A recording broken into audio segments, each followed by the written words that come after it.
কুমিল্লায় বৈষম্য বিরোধী ছাত্র আন্দোলনের শিক্ষার্থীদের কর্মসূচিতে যুবলীগ হামলা চালিয়েছে বলে অভিযোগ পাওয়া গেছে। এতে ২৬ জন আহত হয়েছেন। তাদের মধ্যে ৫ জন শিক্ষার্থীকে গুলিবিদ্ধ অবস্থায় হাসপাতালে ভর্তি করা হয়েছে। আজ শনিবার বেলা ১:১টার দিকে কুমিল্লা নগরীর রেসকোর্স এলাকায় এই ঘটনা ঘটে। আজ বেলা ১টার দিকে ঢাকা থেকে চট্টগ্রাম মহাসড়কের কুমিল্লার চান্দিনায় উপজেলা সহকারী কমিশনারের এসিল্যান্ড গাড়িতে আগুন দিয়েছেন বিক্ষুব্ধ শিক্ষার্থীরা। প্রত্যক্ষদর্শী ও শিক্ষার্থীরা জানান, পূর্ব ঘোষিত কর্মসূচি অনুযায়ী আজ কোটা সংস্কার আন্দোলনের শিক্ষার্থীরা তাদের ৯ দফা দাবিতে কুমিল্লা জেলা স্কুলের সামনে বিক্ষোভ মিছিল নিয়ে ফৌজদারি হয়ে পুলিশ লাইনসের দিকে যাচ্ছিলেন। মিছিলটি রেসকোর্স এলাকায় পৌঁছলে পেছন থেকে যুবলীগ ও স্বেচ্ছাসেবক লীগের নেতাকর্মীরা ধাওয়া দেন। এই সময় অন্তত ৩০টি গুলি করা হয়। এতে ৬ জন গুলিবিদ্ধ এবং ২০ জন আহত হন। এই সময় গুলিবিদ্ধ ৫ শিক্ষার্থীকে কুমিল্লা মেডিকেল কলেজ হাসপাতালে নিয়ে যান আন্দোলনকারীরা। এ বিষয়ে কুমিল্লা মেডিকেল কলেজ হাসপাতালের পরিচালক শেখ ফজলে রাব্বি বলেন, হাসপাতালে ৫ জনকে আহত অবস্থায় নিয়ে আসা হয়েছে। আমরা তাদের চিকিৎসা দিচ্ছি।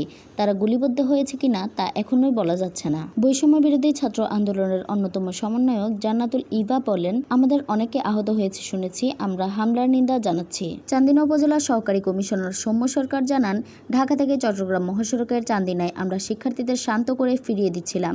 এই সময় ইউএনও এবং আমি গাড়িতে ছিলাম। হঠাৎ করে বিক্ষুব্ধ ব্যক্তিরা আমার গাড়িতে আগুন লাগিয়ে দেন। এই সময় আমরা গাড়ি থেকে বের হয়ে যাই।